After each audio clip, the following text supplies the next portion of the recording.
When my daughter shoved me against the kitchen wall and I heard the thud of my own shoulder hitting the tile, I thought it was the end. But it wasn't. It was the beginning. I am 70 years old. I spent 40 of those years sewing wedding dresses in my bridal boutique in Chicago. My fingers know the weight of silk, the resistance of crepe, the secret behind a zipper that closes effortlessly. I learned early on that every beautiful garment hides an invisible structure underneath. That what people see in the storefront window is never the whole picture. My daughter and my son-in-law thought I was just the storefront window. They thought they could rip out the structure, dismantle everything from the inside, and no one would ever notice. They planned to sell my condo, lock me away in a state-run nursing home, and split the money between themselves while I rotted in a windowless shared room. What they didn't calculate was that a seamstress spends her entire life learning to identify exactly when a fabric is about to tear. And that, when you know the fragile seams of a garment, you also know exactly where to cut so that it falls apart without leaving a trace. This is the story of how I, Evelyn Sterling, gave my daughter and her husband the most expensive dinner of their lives, without spending a single dime on them. Before I continue, let me know down in the comments where you're watching this video from. Are you tuning in from here in the US, the UK, or maybe somewhere else in the world? I love knowing how far these stories reach. And if you haven't subscribed to the channel yet, click that subscribe button right now, because this story goes all the way to the end, and you are not going to want to miss a single second of it. My name is Evelyn, and most of my life was built with thread and patience. I've been a professional seamstress since I was 22, when I opened a small shop in the back of the apartment I shared with my mother. Over time, the boutique grew. I became the go-to bridal tailor in the neighborhood, and eventually, in the city. I embroidered lacework for weddings that were featured in magazines. I worked 6 days a week for 4 decades, and every cent I earned was the direct result of the discipline I learned sitting at a sewing machine since I was a little girl. When I retired at 65, I owned my own condo in Lincoln Park outright, had a respectable nest egg, and carried the quiet certainty of someone who built her own life from scratch. My husband, Richard, had passed away 4 years earlier from a massive heart attack. I still miss him every morning, when the coffee is ready and there's no one there to share a cup with. But I learned to live well on my own. I had friends, I had a routine, I had the simple pleasure of waking up at my own pace. My daughter, Megan, is an only child. She grew up surrounded by fabrics and threads, sitting on the floor of my boutique while I worked, playing with colorful scraps I set aside just for her. She was always smart, determined, and a little impatient with things that take time. When she was 28, she met Jared, who worked in real estate sales and had a smile that promised the world. They were married within 2 years. I made her dress with my own hands, using French lace I brought back from a trip I took specifically for that purpose. For a while, things seemed fine. They lived in their apartment, I lived in mine. Jared would come up to visit me sometimes, compliment my cooking, and ask for decorating advice. He seemed like a good son-in-law. Polite, attentive, at least on the surface. I only noticed the cracks when they were already too big to ignore. 2 years ago, they asked to move in with me. Jared had lost his job, the bills had piled up, and Megan was pregnant with little Chloe. I said yes without hesitation. I told them it was temporary. And I believed it with all the strength a mother can muster when her daughter asks for help, because a mother always believes. It's almost a biological obligation to believe. The shift happened gradually, like most toxic things do. At first, there were small things I could justify to myself without much effort. Jared started taking my car without asking, but he always brought it back with a full tank of gas, so I let it slide. Megan stopped checking in with me about groceries, swiping my credit card as if it were hers, but the food was for the whole house, so I let it slide. The HOA fees, which I had paid on time every month for 20 years, started bouncing because the money in my checking account was being funneled elsewhere, but there was always a perfectly reasonable explanation, so I let it slide. That's how it works when someone you love starts crossing your boundaries. It doesn't happen all at once, in a way you can name and confront. It happens in thin, almost invisible layers, like rust slowly taking over a piece of metal, hiding beneath the paint, until one day you lean your weight against it and the whole thing collapses. I would ask. They would explain.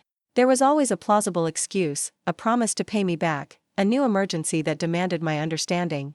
And I, who had spent my entire life being understanding with difficult clients, late vendors, and the 1,000 little frustrations of running a small business, kept giving in. There's an old belief among mothers that true love means enduring. I carried that belief like an antique piece of embroidery from my grandmother, something you keep without questioning just because it's been passed down and seems precious. But when Chloe was born, the dynamic changed completely. The baby was a quiet, beautiful little girl with big eyes that watched me as I rocked her on the nights Megan was too exhausted to get up.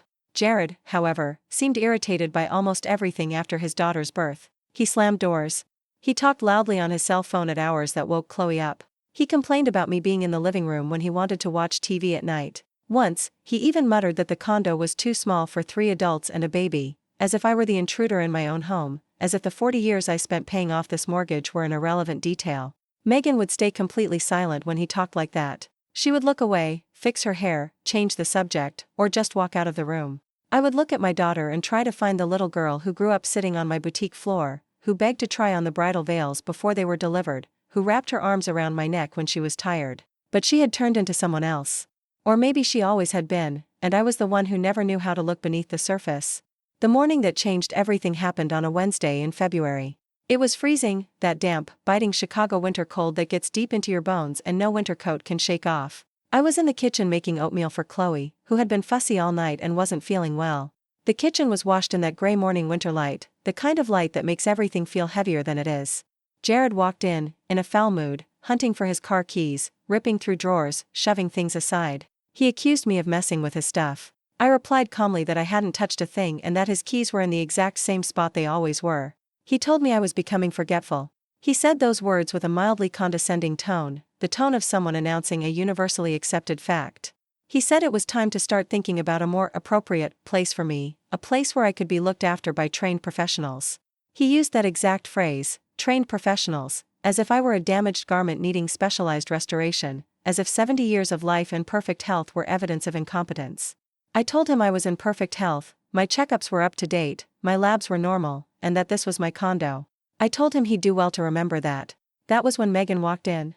She was in her pajamas, wearing the dark expression of someone who didn't sleep well and refuses to be crossed. She stood in the middle of the kitchen looking at me, and for a moment, for a split second that lasted far too long, I thought she was going to defend her mother. I thought some part of her would fight back. But what she said was entirely different from what I expected. She said Jared was right. She said I was becoming difficult. She said my constant presence was suffocating their marriage, as if I were a burden she was lugging around, and not the person who opened her own home so she wouldn't be out on the street. I opened my mouth to reply. I never got to finish the thought. Megan stepped forward and shoved me. It wasn't a slap. It was a two-handed, open-palmed shove square to my shoulders, hard, deliberate, the kind of physical violence that does not happen by accident. My body flew backward, and my shoulder slammed into the blue subway tile I had handpicked when I remodeled the kitchen years ago, on a Saturday when Richard stood right next to me holding the color swatches while I decided. The pain was immediate, sharp, radiating down my arm. I stood there, pinned against the wall, staring at my daughter. She was breathing heavily, as if the physical exertion had shocked her as much as it did me, as if her own body hadn't expected to go that far. Jared just stood in the doorway, his car keys finally in his hand, not saying a word, not moving an inch. Neither of them came to help me. Jared turned and left for work. Megan turned around and went back to her bedroom without a single word. I stood alone in the kitchen, the oatmeal getting cold on the stove, while little Chloe sat in her bouncer looking up at me with those big, quiet eyes, completely unaware of what had just shattered. I brought my hand up to my shoulder. It hurt worse than I wanted to admit. But what hurt in an entirely different, deeper way was the absolute, crystalline clarity that washed over me in that moment. The clarity of someone who finally stops pretending that the cracks are just decorative flaws and accepts that the entire foundation is compromised. I scooped Chloe up with my good arm. I warmed up her oatmeal. I fed her in dead silence, staring out the kitchen window at the gray skyline. And as I did, a resolution began taking shape inside me with the cold precision of someone drafting a brand new sewing pattern, no hesitation, no margin for error. There was nothing left to mend here. There was only cutting, carefully, methodically, without wasting a single scrap. A seamstress knows that a rushed cut ruins the whole bolt of fabric, and I couldn't afford a single mistake. That very same day, while Jared and Megan were out and Chloe was napping, I went into the bathroom and inspected my shoulder in the mirror. A dark, dense purple bruise was blossoming just below my collarbone, the kind that takes weeks to fade. I took 3 clear photos with my smartphone, with all the vanity lights blazing so every horrific detail was crisp. Then I walked over to my bedroom drawer, where I've always kept my important paperwork, and pulled out my health insurance card. I called Dr. Sarah Jenkins, my primary care physician for the last 15 years. She squeezed me in that afternoon without an appointment, because Sarah is the kind of doctor who hears the sheer urgency beneath a deliberately calm voice. When I sat on the exam table and showed her my shoulder, she didn't ask if I had fallen. She asked who did this.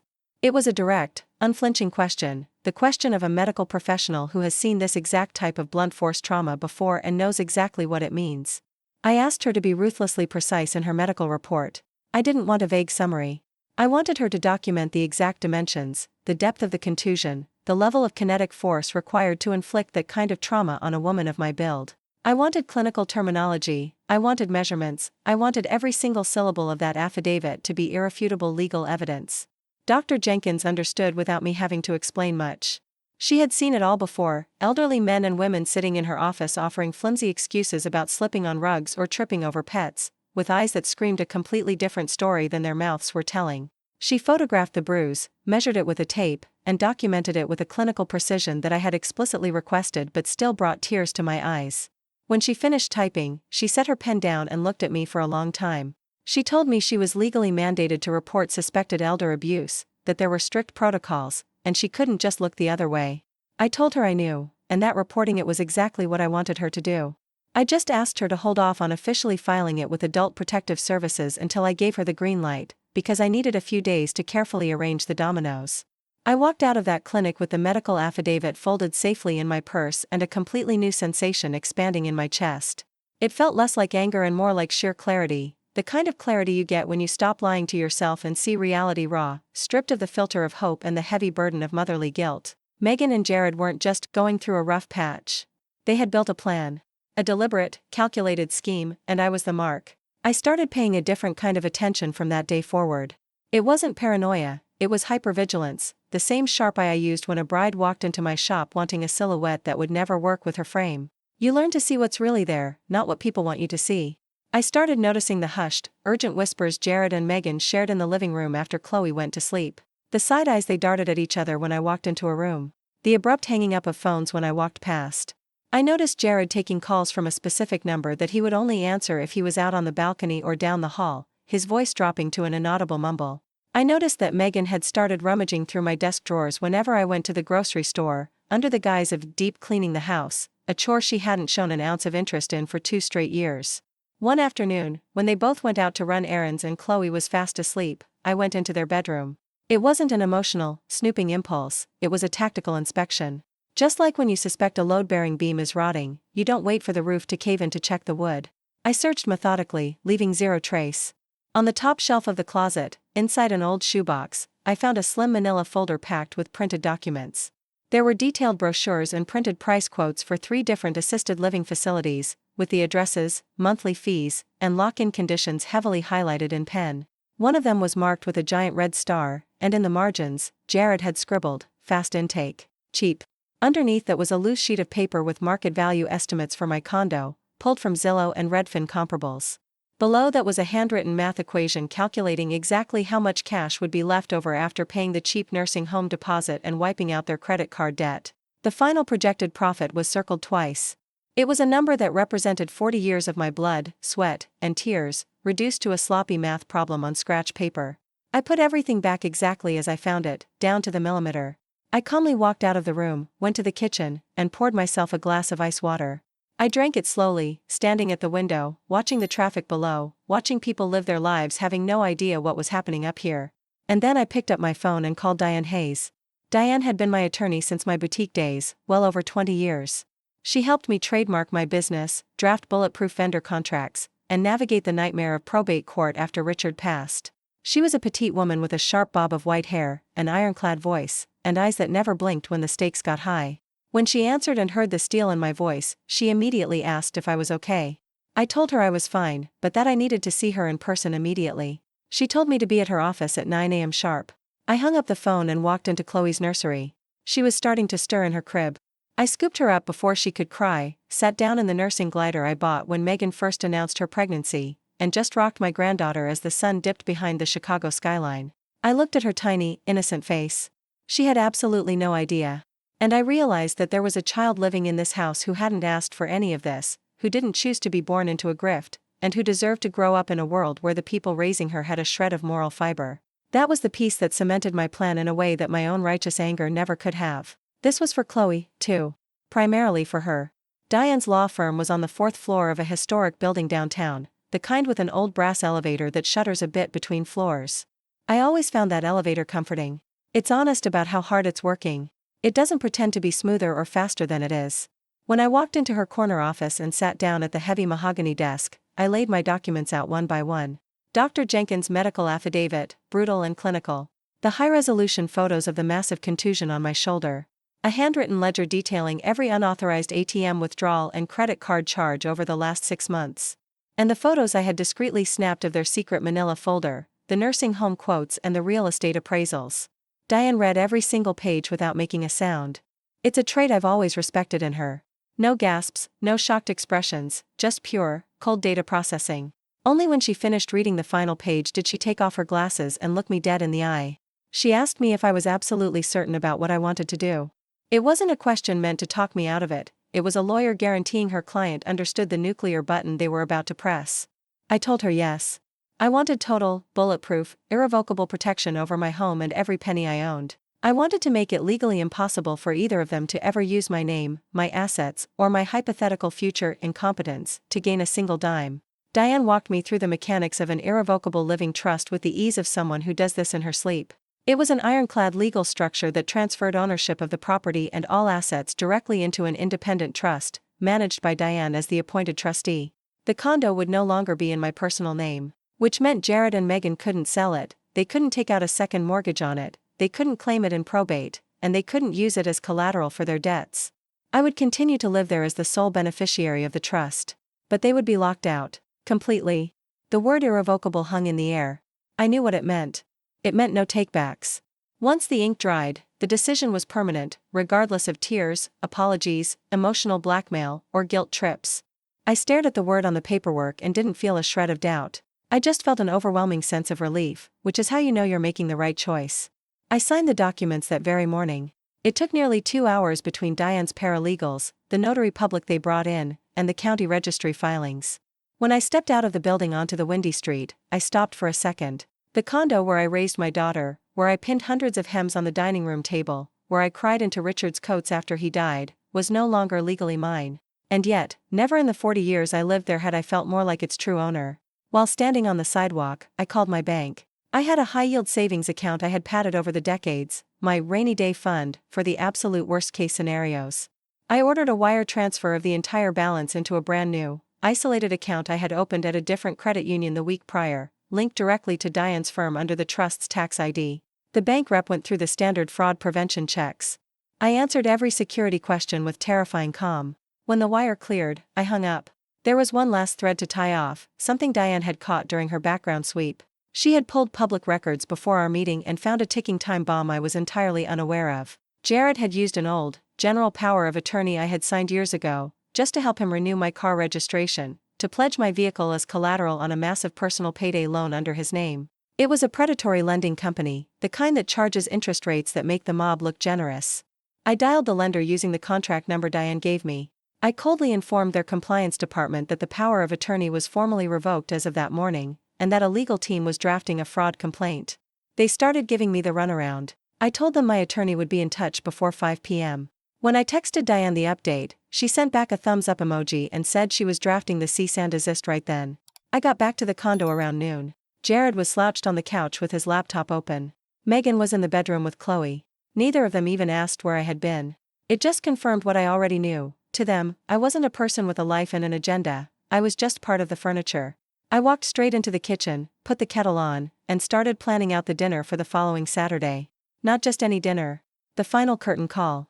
I sat down at the table with a notepad and a pen. Date. Time. The guest list, though they weren't exactly guests. The menu. The sequence of events. It was a perfectly choreographed script, and I drafted it with the exact same obsession I used to draft a silk bodice, measuring every seam allowance, predicting every fold, leaving absolutely zero room for the fabric to pucker. I was building a trap. And I was far too skilled at my craft to leave a single loose thread. I spent the next few days maintaining my routine flawlessly. I didn't change a single micro-expression that could tip them off. I made the morning coffee at the exact same time. I changed Chloe's diapers when Megan sighed heavily, rocking her, humming the same lullabies. I answered Jared's condescending remarks with my usual patient, soft-spoken voice, sometimes even throwing in a polite smile. It was crucial that the surface remained completely smooth. The tension of a bobbin thread never shows on the right side of the fabric until the exact moment you pull it tight and snap it.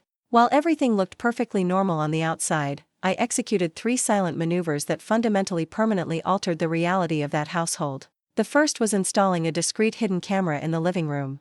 I spent hours researching tech online, selected a high-def model disguised as a standard USB phone charger, and had it shipped to the house of my dear friend, Barbara.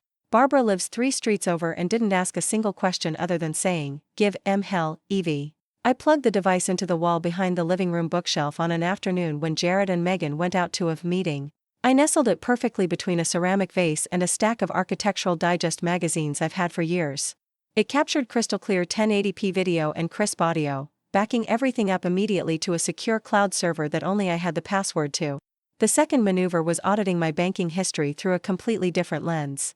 Diane had legally subpoenaed the records of a joint checking account I had opened with Megan when she was a freshman in college, an account I foolishly forgot to close when she got married. The statements were a bloodbath. Dozens of massive ATM cash withdrawals I never authorized, luxury retail charges I knew nothing about, and a massive wire transfer straight into an offshore crypto exchange under a name I didn't recognize. I printed every single page, highlighted the fraud, and tucked it into the vintage beige leather portfolio I used to carry my bridal contracts in. The third maneuver was calling Adult Protective Services, APS. I didn't file an emergency police dispatch, I filed a formal, documented report. I gave them the exact date and time of the physical assault, described the incident, and provided Dr. Jenkins' medical affidavit as corroborating evidence. It was my safety net. If things went sideways before Saturday night, if they tried to escalate, there was an ironclad paper trail sitting on a government desk that no amount of Jared's smooth talking could ever erase. On Thursday, 2 days before the dinner, Jared asked if we could chat. He assumed that classic, predatory posture, shoulders relaxed, voice calibrated to sound deeply empathetic without being overtly patronizing. He sat at the kitchen island and told me that he and Megan had found a solution that was a win-win for everyone. He actually used the word fair. It made my blood run ice cold. He told me about a beautiful place called Oak Ridge Senior Living, a facility about 30 miles outside of Chicago. He pitched it like a timeshare, 24/7 medical staff, fun community activities, a chance to mingle with folks my own age. He recited the brochure so smoothly he had clearly rehearsed it in the mirror. Then he asked if I wanted to take a drive out there this weekend to take a tour. I looked at him. I pictured the red star drawn next to Oak Ridge Senior Living on the paper hidden in his closet. Fast intake. Cheap. I didn't say any of that.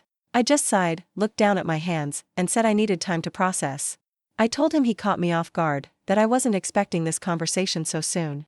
I injected just a slight tremor into my voice, not too much, just enough for him to buy that I was crumbling, that my resolve was finally breaking. He reached out and patted my hand with a sickeningly rehearsed gentleness and said, "It's only because we love you, Evelyn. We just want what's best for you."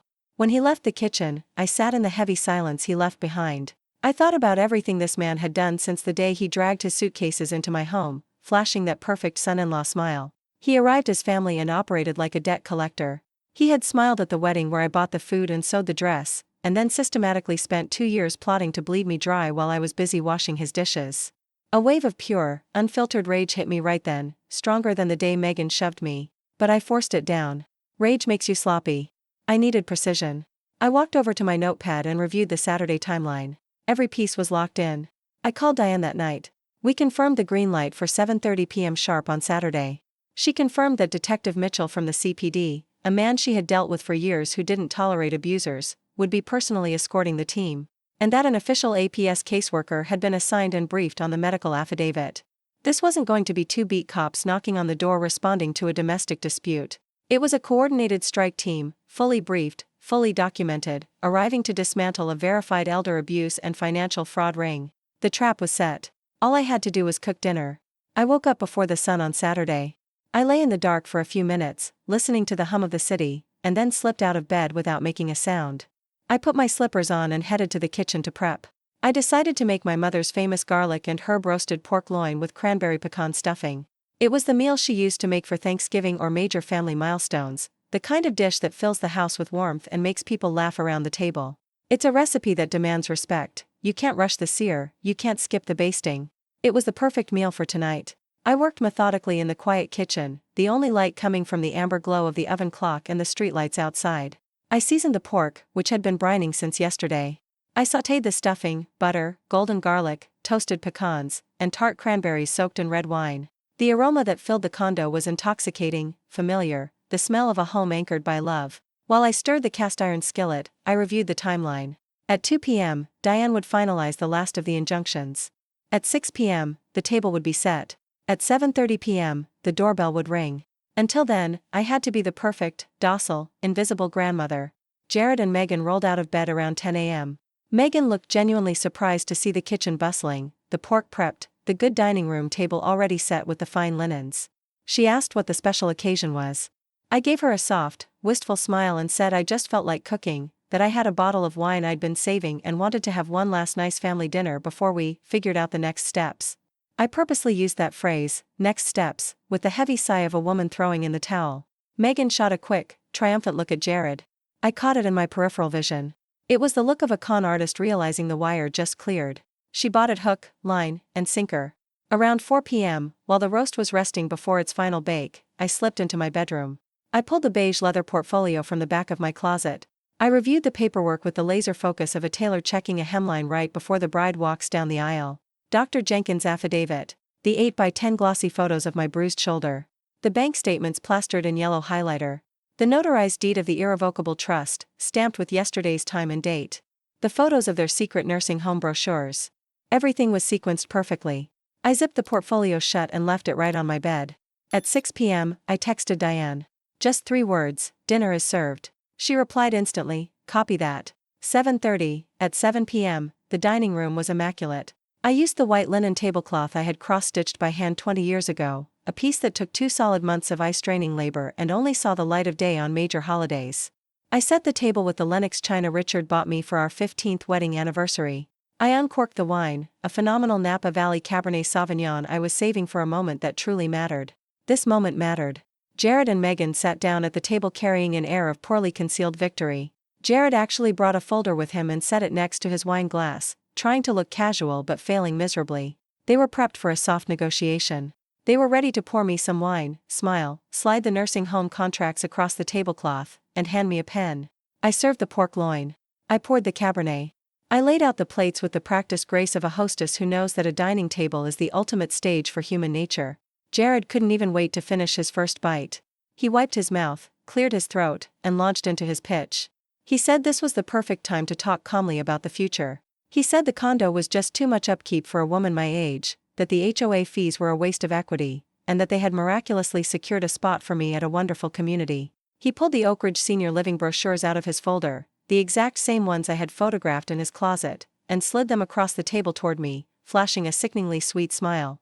I looked down at the glossy pamphlets. I looked up at my daughter, who was intensely staring at her fork, refusing to make eye contact with me.